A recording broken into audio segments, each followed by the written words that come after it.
space near the Kepler Nebula had never seen so many warships at once. 3 massive fleets hung in the darkness like sleeping giants, their hulls glowing with weapon energy and shield systems.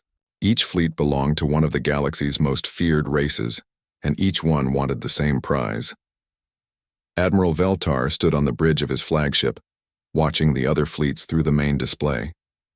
His reptilian eyes tracked every movement of the enemy ships. Behind him, 200 Saurian dreadnoughts waited for his orders.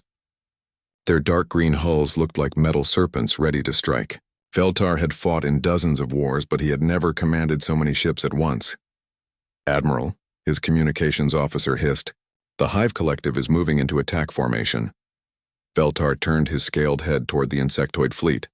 150 bioships floated in perfect patterns, their living hulls pulsing with organic light. Fleet Commander Zixathi controlled them all through her hive-mind connection. The Saurian admiral respected her tactical skills, even if he found her species disgusting. On the other side of the nebula, the Jaydan Republic's crystal ships caught starlight and threw it back in rainbow patterns. War Chief Gralnek commanded 180 vessels made from living crystal. Their weapons could turn entire planets into glass. Veltar had seen it happen during the Outer Rim War. The prize they all wanted lay on the 7th planet of this system. Ancient ruins covered most of Kepler-7's surface. Scientists believed the ruins contained technology from a race that had vanished millions of years ago. Whoever controlled that technology would rule the galaxy. "Status report," Veltar commanded. "All weapons charged, Admiral. Shields at maximum power." "The fleet is ready for battle," Veltar nodded slowly. Soon one of these fleets would be destroyed. The other 2 would fight until only one remained. That was how wars always ended in this part of the galaxy. Far away from the 3 alien fleets, Earth's moon base received an emergency signal. Captain Jihoon read the message twice before he believed it. 3 alien armadas were about to start the biggest space battle in recent history. Earth Command wanted him to stop it. "Sir," Commander Minji said as she entered his quarters, "the crew is ready for departure." Jihoon looked up from his desk. Minji had served with him for 3 years, and he trusted her judgment completely. Her tactical mind was one of the best in the human fleet. "Are you sure about this mission, Minji? We're going against impossible odds. The Taguk is not like other ships, Captain. We both know what she can do." Jihoon stood and walked to the window. Below them, Earth turned slowly in space, blue and white and beautiful. Most humans had no idea that their planet was about to become involved in an alien war. The government kept space conflicts secret to avoid panic. "Lieutenant Donghyun reports all weapon systems ready," Minji continued. "Engineer Su Young says the new engines are performing perfectly. Navigator Hyunwoo has calculated our jump coordinates. The Taeguk was humanity's greatest secret. For 50 years, human scientists had studied captured alien technology. They had learned how to build faster engines, stronger shields, and more powerful weapons. The result was a single ship that could challenge an entire fleet. "How long to reach the Kepler sector?" Jihoon asked. 18 hours at maximum speed." Jihoon nodded. "Then we better get moving. The galaxy is about to learn that humans are no longer the weakest species." They walked through the ship's corridors toward the bridge. The Taeguk was smaller than most alien warships, but every inch had been designed for efficiency. Her crew of 200 was hand-picked from Earth's best military personnel. Most of them had never seen real combat, but their training was excellent. Lieutenant Donghyun looked up as they entered the bridge. His weapons station showed dozens of different systems, most of them based on alien designs that humans had improved. "Captain, all weapon systems are green. The gravitational pulse cannons are charged and ready." "Excellent work, Donghyun." Engineer Soo-young's voice came over the communication system from the engine room. "Captain, the quantum drive is stable. We can maintain maximum speed for 72 hours without stress." Navigator Hyunwoo turned from his station. "Sir, I've plotted our course to the Kepler Nebula. We'll arrive just as the alien fleets begin fighting." "Perfect timing," Jihoon said as he sat in the captain's chair. "That's exactly what we want." Minji took her position at the tactical station. "Captain, are you sure about revealing ourselves to 3 alien fleets at once?" Earth Command's orders were vague about our exact mission. Jihoon smiled grimly. "Our mission is simple, Commander. We're going to claim Kepler-7 for humanity. If the aliens don't like it, they can try to stop us." The bridge crew exchanged glances. They all knew the odds against them. 530 alien warships against one human vessel. In any normal universe, it would be suicide. But the Teguk was not normal, and neither was her crew. Helm, engage quantum drive, Ji-hoon ordered. The stars outside stretched into lines of light as the Teguk jumped to faster than light speed. Behind them, Earth grew smaller until it disappeared completely. Ahead lay the unknown, and the chance to change galactic history forever. In the engine room, Soo-young watched her displays carefully. The quantum drive was humanity's greatest achievement, combining alien science with human engineering. It allowed the Teguk to travel faster than any known ship in the galaxy. More importantly, it generated enough power to run weapons and shields that could challenge entire fleets. Dong-hyun ran final checks on his weapon systems. The gravitational pulse cannons could tear apart enemy ships by manipulating space itself. The quantum disruption torpedoes could pass through shields and explode inside enemy hulls. Human weapons designers had learned from watching alien wars for decades. Hyunwoo calculated their arrival time down to the second. His navigation computer used quantum mathematics that most alien races had never discovered. The Teguk could appear anywhere in enemy formations without warning. Minji studied intelligence reports about the 3 alien fleets. Each one had strengths and weaknesses. The Saurians were aggressive but predictable. The Hive Collective moved as one mind but could be disrupted. The Geodans were tough but slow to react. Human tactics could exploit all of these weaknesses. Captain Ji-hoon sat quietly in his chair thinking about what lay ahead. For 50 years, Earth had hidden in the shadows while alien races fought their wars. Today that would change. Today the galaxy would learn what humans could accomplish when they stopped hiding. The Teguk raced through space toward its destiny, carrying the hopes and dreams of an entire species into the heart of an alien war. The 3 alien fleets had been staring at each other for 6 hours. Admiral Veltar paced across his bridge, his clawed feet clicking on the metal floor. His patience was running out. The Saurian Empire had claimed Kepler-7 first, but the other fleets refused to leave. Admiral, his sensor officer reported, the Hive Collective is charging their bioweapons. Energy readings are increasing across their entire fleet. Veltar's reptilian lips pulled back in a snarl. And the Geodans? Their crystal ships are resonating at combat frequency. They're preparing for battle too. Fleet Commander Zixathi felt the thoughts of her entire fleet through the hive-mind connection. 150 bioships shared her consciousness, ready to act as extensions of her will.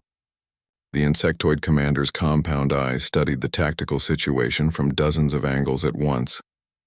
Through her ship's living sensors, she could taste the aggression radiating from the Saurian fleet. The reptiles were always eager for violence. The Geodan ships hummed with crystalline energy, their war songs growing louder by the minute. War Chief Growlneck's crystalline form stood motionless on his command deck. His people communicated through harmonic frequencies that made their ships sing in battle. The Geodan Republic's crystal vessels were the toughest in the galaxy, able to survive planet-killing weapons. The Saurians are moving into attack formation, one of his officers reported through harmonic pulses. The Hive Collective is matching their movements. Growlneck's crystal body rang like a bell as he considered the situation. Begin the war song. Let them know we are ready. All 3 fleets started moving at once. Weapons powered up across hundreds of ships. Shield systems activated, filling space with energy fields. Communications channels crackled with threats and challenges in 3 different alien languages. Admiral Veltar opened a channel to both enemy fleets. This is Admiral Veltar of the Saurian Empire. You are trespassing in our territory. Leave now or face destruction. Fleet Commander Zixathi's reply came through 1,000 insectoid voices speaking as one. The Hive Collective claims this system by right of discovery. Your presence here is illegal. Withdraw immediately. War Chief Growlneck's response resonated like music made from crystal and starlight.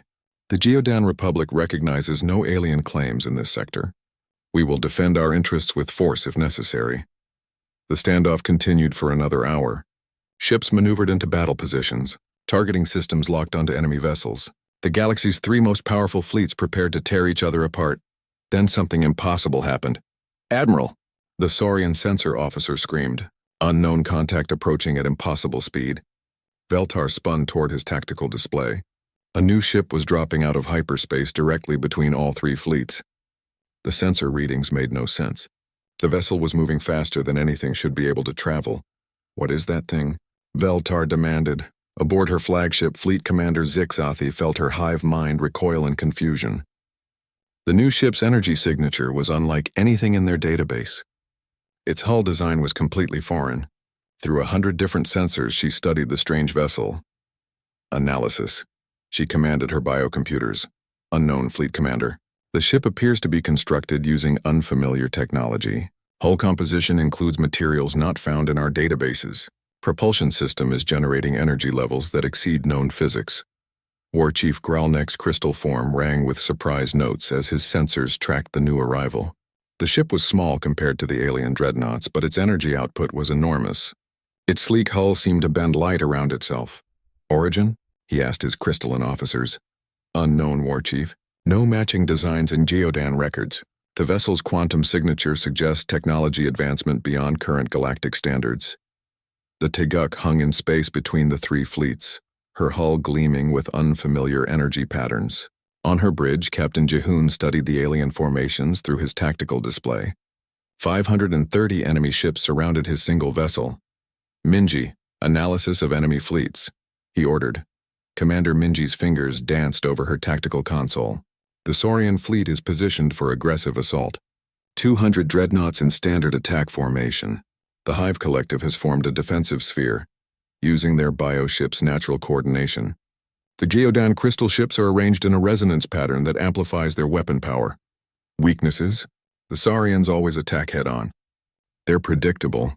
The Hive Collective shares one mind, but that makes them vulnerable to disruption. The Geodans move slowly because they coordinate through sound frequencies.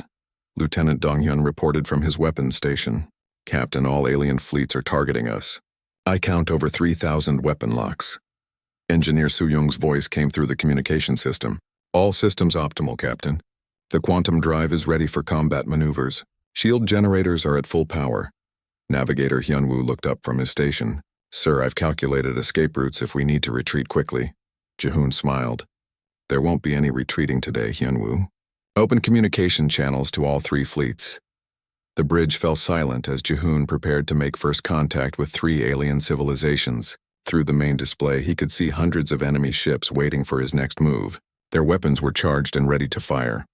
This is Captain Jihoon of the Terran vessel Teguk. He broadcast on all frequencies.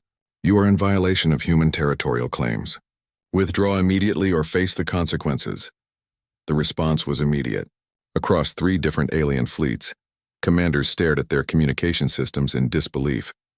Humans, the primitive species from the Outer Rim, impossible.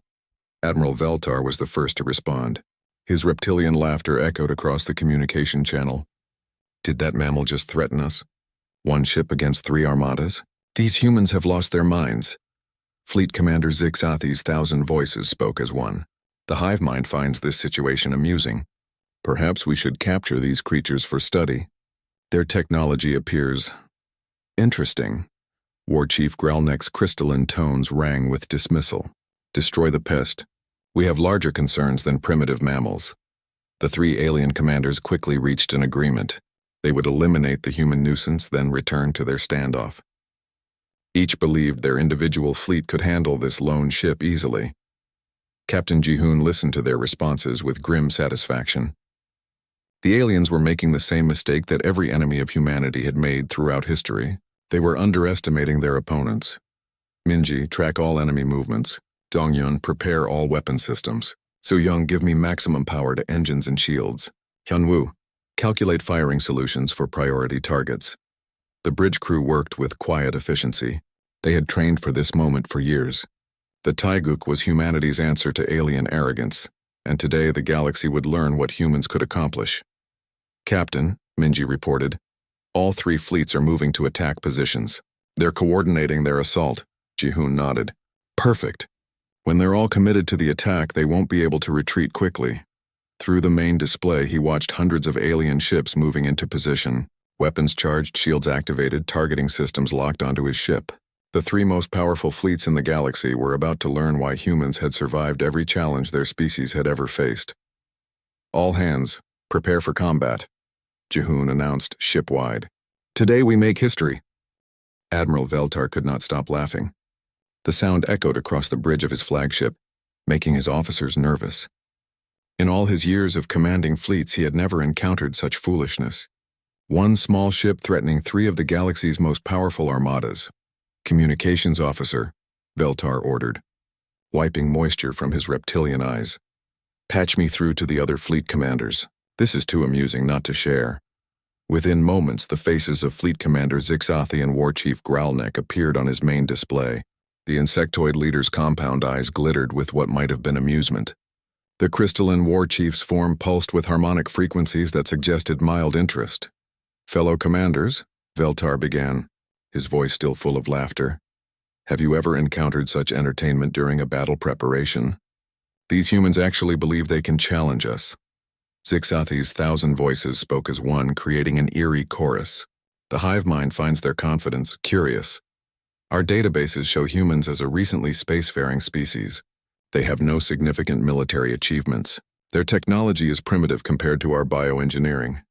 War Chief Growlneck's crystalline form rang like distant bells.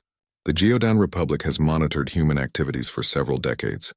They are skilled at hiding and avoiding conflict. Perhaps they have forgotten where they are.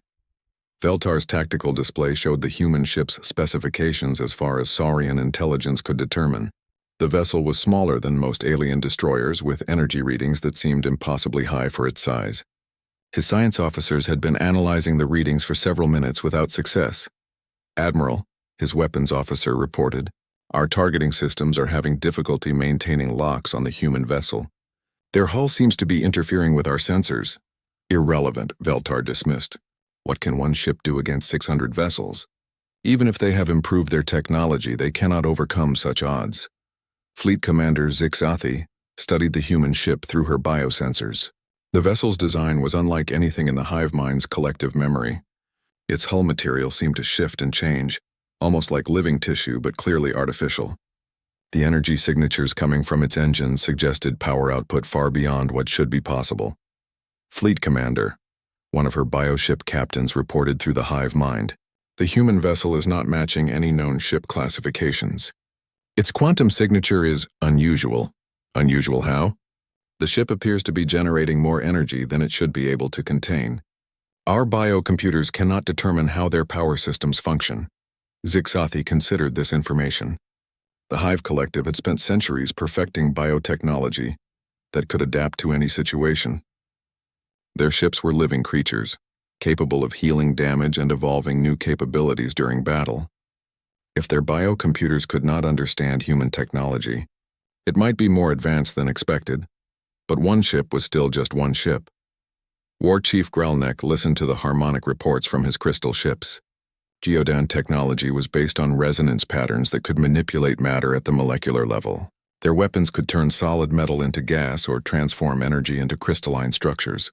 Their sensors were among the most accurate in the galaxy. War Chief, his science officer's crystals chimed.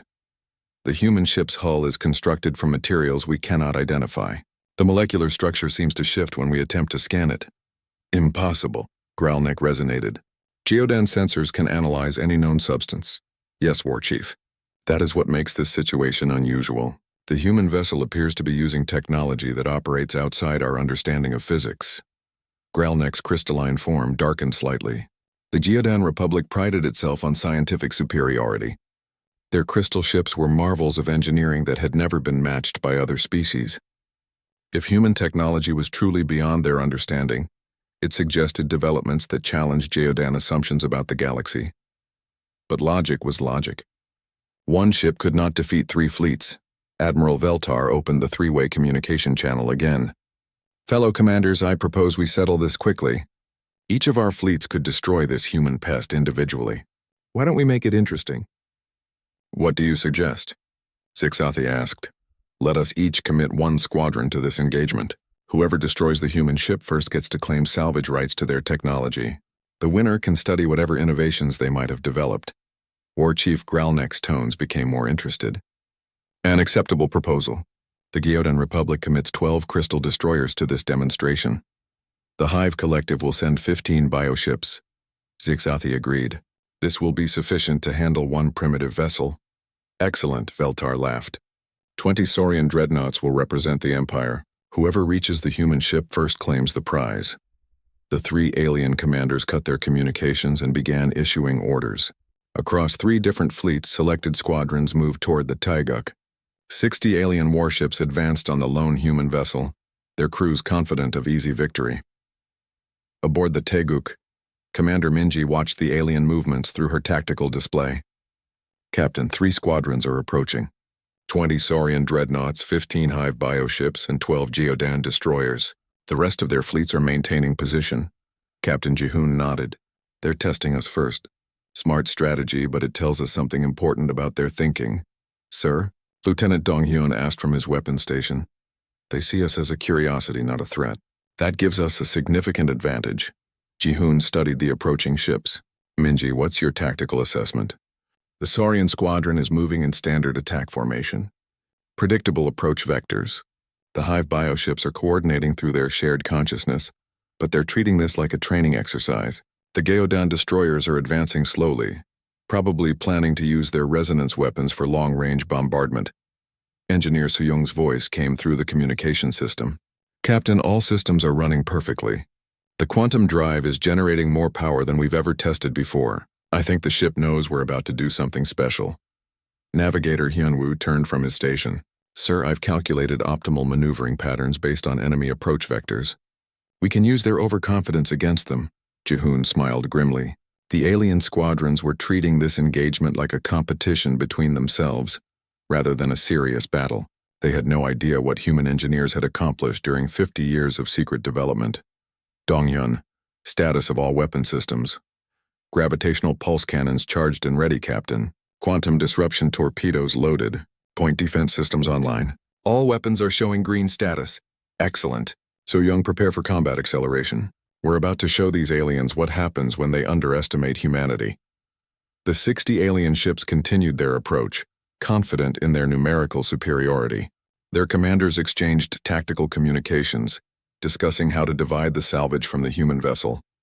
None of them considered the possibility that they might be the ones getting salvaged. Captain Jihoon watched the enemy formations close to weapons range. The moment he had trained for his entire career was about to begin. Behind him, his crew worked with quiet efficiency, ready to make galactic history.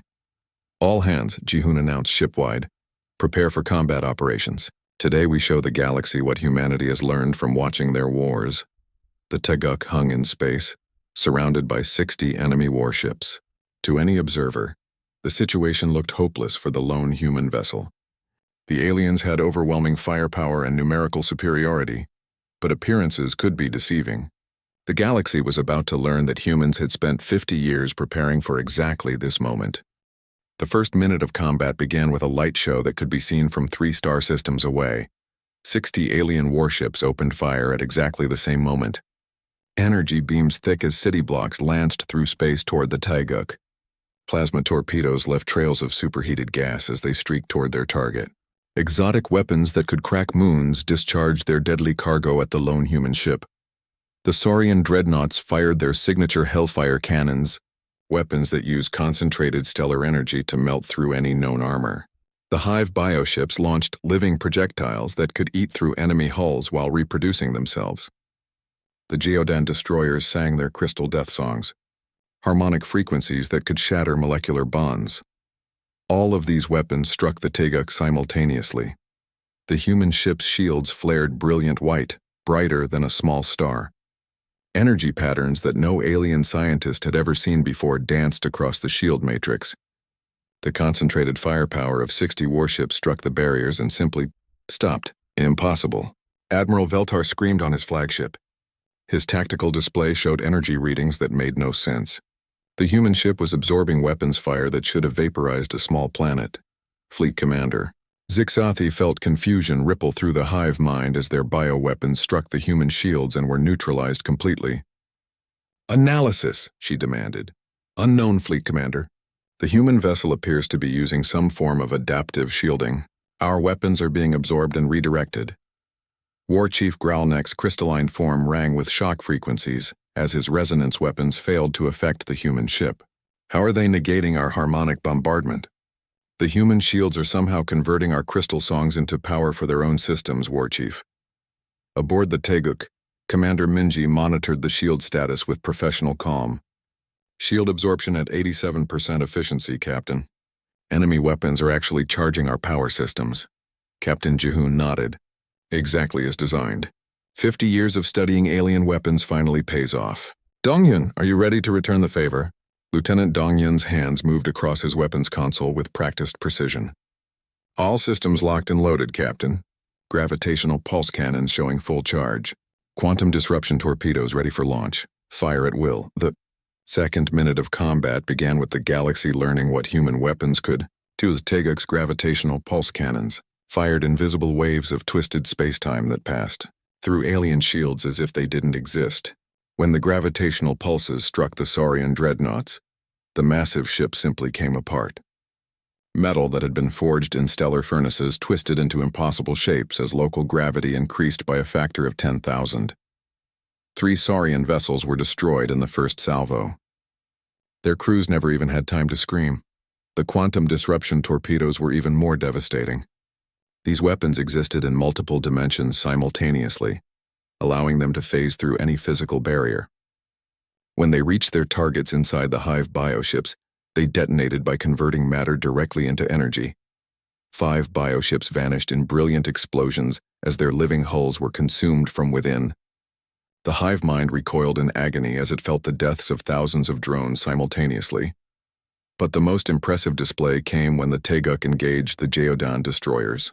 Engineer Su-young had pushed the quantum drive beyond its normal limits, allowing the ship to perform maneuvers that violated several laws of physics. The Teguk seemed to dance between the crystal ships, moving in directions that 3-dimensional space shouldn't allow. "How is that ship moving?" War Chief Gralnik demanded as he watched the human vessel appear in 3 different locations at once. His science officer's crystals chimed with confusion. "We believe they are manipulating quantum probability, War Chief. The ship exists in multiple quantum states simultaneously. As the Teguk danced through impossible space, it fired precisely targeted bursts that struck the Geodan ships at their resonance nodes. Without their harmonic coordination, the crystal vessels began to crack and shatter. 4 destroyers broke apart like glass sculptures dropped on stone floors. Navigator Hyunwoo's calculations were flawless. Every movement, every position, every firing angle had been computed to maximize damage while minimizing risk. The alien ships were operating in 3 dimensions while the Teguk fought in 4. The 3rd minute saw panic spread through the alien squadrons like a virus. "All ships, emergency withdrawal," Admiral Veltar commanded, as he watched another 3 dreadnoughts die under gravitational bombardment. His reptilian composure had vanished completely. "Retreat to the main fleet." But retreating from the Teguk was like trying to outrun light itself. The human ship's quantum drive allowed it to appear anywhere on the battlefield instantly. Saurian dreadnoughts that tried to flee found themselves under attack from directions that hadn't existed moments before. Fleet Commander Zixathi struggled to maintain hive-mind coordination as fear spread through her remaining bioships.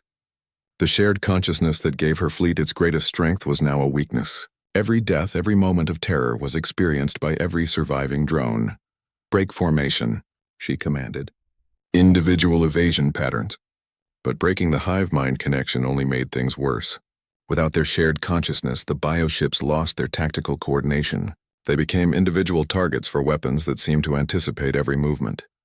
War Chief Gralnek watched his crystal ships shatter one by one and finally understood what was happening. This is not a battle. He resonated in frequencies of pure terror. This is an execution. The Geodan destroyers tried to sing their way to safety, using harmonic frequencies to phase shift out of normal space. But the Teguk's sensors could track them through multiple dimensions. There was nowhere to hide from weapons that existed outside conventional physics. Commander Minji coordinated the assault with calm efficiency. Saurian fleet down to 8 vessels. Hive Collective reduced to 4 bioships. Geodan Squadron has 3 survivors. All enemy units are attempting to retreat. "Don't let them escape," Captain Jihoon ordered. "The galaxy needs to see this." The 4th and final minute of combat was a demonstration in precision warfare. Lieutenant Donghyun fired the gravitational pulse cannons in carefully calculated patterns. Each shot was designed to disable rather than destroy the remaining enemy vessels. Alien ships found themselves trapped in localized gravity fields, unable to move or fire their weapons. The last Saurian dreadnoughts were caught in gravitational bubbles that compressed their hulls just enough to crack their armor without killing their crews. The surviving Hive bioships were paralyzed by quantum fields that disrupted their nervous systems. The final Geodan destroyers stopped singing as harmonic dampeners silenced their crystal voices. In exactly 4 minutes, the Taiguk had defeated 60 alien warships without suffering a single point of damage to its own hull. Engineer Suyong reported from the engine room. All systems operating within normal parameters, Captain. The quantum drive is actually running cooler than when we started. I think it enjoys combat. Navigator Hyunwoo looked up from his calculations. Sir, the main alien fleets are maintaining position, but all their weapons are now targeting us. I count approximately 470 ships with active targeting locks. Captain Jihoon studied his tactical display. The demonstration had achieved its purpose. Every remaining alien ship in the system was now focused entirely on the Taiguk. They had forgotten all about fighting each other. Minji, analysis of enemy fleet status. Commander Minji's fingers danced over her console. All 3 main fleets are in defensive formations. They've stopped advancing toward Kepler 7. Long-range communications indicate they're requesting reinforcements from their home systems. Jihoon smiled. Perfect. Donghyun, target the disabled enemy vessels. Fire 1 gravitational pulse at minimum power. The weapon's discharge was barely visible, but its effect was dramatic. The 60 crippled alien ships were pushed gently but irresistibly toward the edge of the system. They tumbled through space like leaves in a cosmic wind, their crews helpless to resist. Signal the main fleets, Jihoon commanded. Tell them their squadrons will be returned unharmed once they withdraw from human space. The message was transmitted on all frequencies. Across 3 different alien fleets, commanders stared at their displays in shock. The human ship had just demonstrated that it could have destroyed every enemy vessel, but had chosen mercy instead. That demonstration of controlled power was more terrifying than any threat could have been. The 4-minute war was over, and the galaxy would never be the same.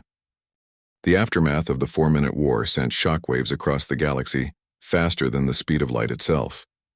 Within hours, every major civilization had received detailed reports of what happened in the Kepler sector. 3 of the galaxy's most powerful fleets had been humiliated by a single human warship. The impossible had become reality, and no one knew what it meant for the future.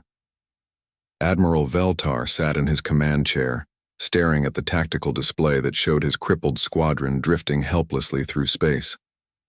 His reptilian pride lay in ruins along with his ships.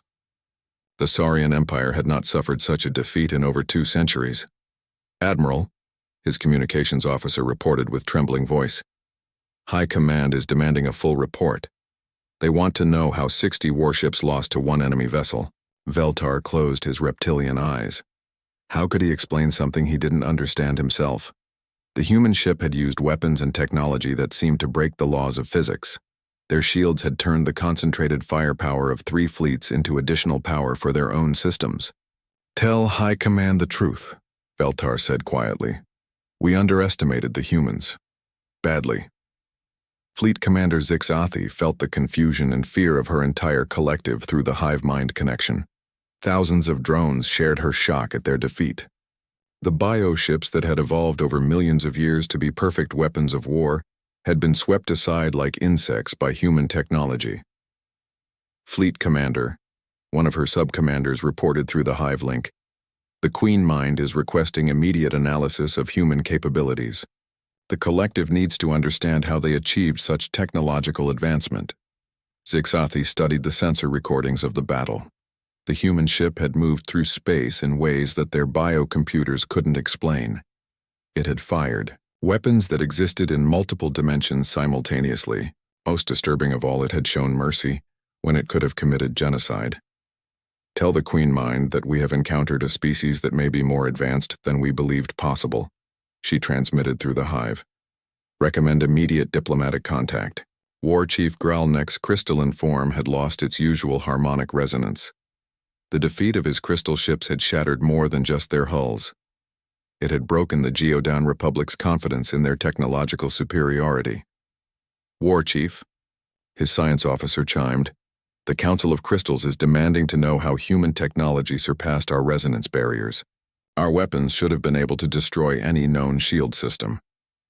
Gralnek considered the question carefully. The Geodan Republic had always prided itself on understanding the fundamental forces of the universe. Their crystal technology was based on precise manipulation of harmonic frequencies that could affect matter at the quantum level. But the human ship had operated outside those rules entirely.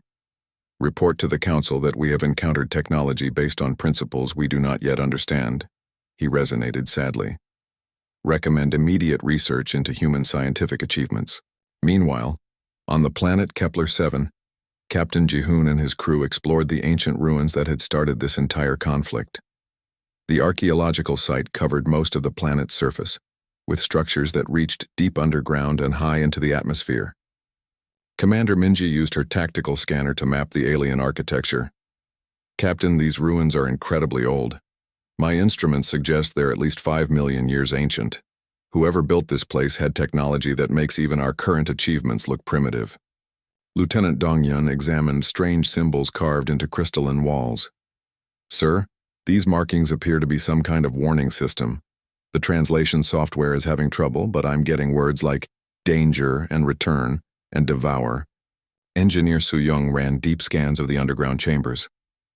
Captain, there are massive energy sources buried beneath the surface.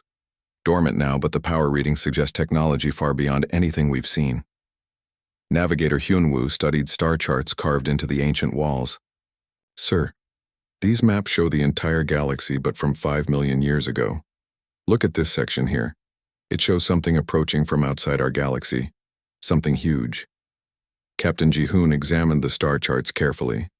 The ancient maps showed swarms of dark objects moving between galaxies, consuming everything in their path. Entire civilizations had been marked with symbols that clearly meant destroyed or consumed. Minji, what's your analysis of these warning systems? Commander Minji's tactical mind processed the information quickly. Captain, I think these ruins aren't a treasure vault. They're a memorial. This entire planet is a warning beacon left by a civilization that faced some kind of galactic threat. As they explored deeper into the ruins, the truth began to emerge. The ancient race that built Kepler-7 had been fighting a war against an enemy from outside the galaxy. They had lost, but not before leaving warnings for whoever came after them. Captain, Donghyun called from a central chamber, you need to see this. They gathered around a massive crystalline display that still functioned after millions of years. Ancient technology activated as they approached, showing holographic images of the galaxy's past. They watched civilizations rise and fall, species evolve and spread among the stars, and then, darkness. Something came from the void between galaxies, consuming entire solar systems. The holographic display showed massive ships that dwarfed planets, creatures that fed on the life force of entire species, and weapons that could extinguish stars. The Devourers, Minji read from the translated text. They came from the dark, space between galaxies seeking to consume all life and energy. The ancient coalition fought them for 10,000 years before falling. Look at this, Su-young pointed to another section of the display. The ancients tried to unite all the galaxy's species to fight the Devourers, but the different races spent too much time fighting each other. They never achieved the cooperation needed to win. Hyunwoo studied the tactical information. According to these records, the Devourers follow a pattern. They consume a galaxy completely, then sleep for millions of years while they digest the energy. Then they move on to the next galaxy. Captain Jihoon felt a chill run down his spine. How long ago did they finish consuming this galaxy? Based on the stellar positions in these charts, Hyunwoo calculated quickly, approximately 5 million years ago. Which means, Minji said with growing horror, they're due to wake up soon. The implications hit them all at once. The 3 alien fleets fighting over Kepler-7 hadn't been competing for ancient technology. They had been stumbling toward a warning system that had waited 5 million years for someone to discover it. Captain, Su-young said quietly, I'm reading massive energy spikes from deep space. Something is happening on the edge of the galaxy. They rushed back to the Taeguk and activated the ship's long-range sensors. The readings were unmistakable. Huge energy signatures were appearing in the dark space beyond the galactic rim. Something vast and ancient was stirring after eons of sleep. "Sir," Hyunwoo reported, his voice barely steady, "I'm detecting thousands of large objects moving toward our galaxy. Their course will bring them to inhabited systems within 6 months." Captain Jihoon stood on his bridge, looking out at the stars. The 4-minute war had been just the beginning. Humanity had revealed its capabilities to the galaxy just in time for the greatest threat in galactic history to return. "Communications, open a channel to all 3 alien fleets," he ordered. "Sir?" the communications officer asked in confusion. "Tell them we need to talk. All of us. Together." Jihoon paused, thinking about the ancient warnings and the approaching darkness.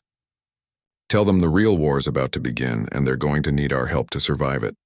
The galaxy had spent 5 million years fighting among themselves, just like the ancients had done.